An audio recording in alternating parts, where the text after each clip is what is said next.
Crystal Palace's flying start to the season in 1979 swept their young team all the way to the top of the table and wrote the label that the club has been trying to get without ever since. The team of the 80s spent most of the 80s in the second division. They returned to the big league last year with a brand new batch of blossoming talents led by Wright. 10 years on from Terry Venable's false dawn, Crystal Palace are rising again. I think they were unfortunate the last time when they dubbed Crystal Palace the team of the 80s. I think they started the first division and they had 3 good results. And, everybody just grabbed hold of them. And there was a lot of young players come from the second division. And, they got grabbed into this blaze and then it didn't go quite well. Wright is the new face of Crystal Palace. Daring and direct, his searing pace has carried him all the way into the England squad. Steve Coppell has stumbled upon a late developer and is helping Ian make up for all the lost time.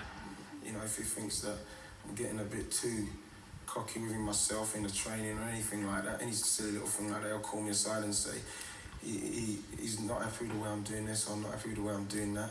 He called me in the other day, he was saying he's quite pleased with the way my attitude is going in training and everything, which is quite nice. Is he right? Do you get a bit cocky from time to time? Well, I'm not cocky, but, maybe over-exuberant, I'd say,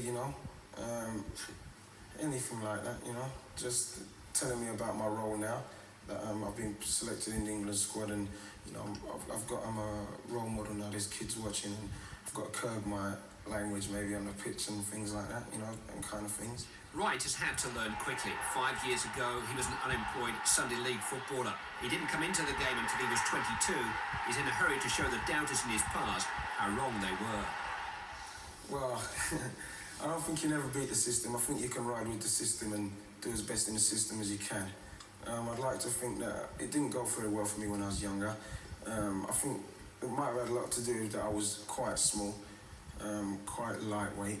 But I do think that when you come through as an apprentice, there is a stage where you get a bit disillusioned with it, And I think because I didn't come in at that stage, I think I don't think on the game like that. I can't wait to play. I want to play on a Saturday. I can't wait to train.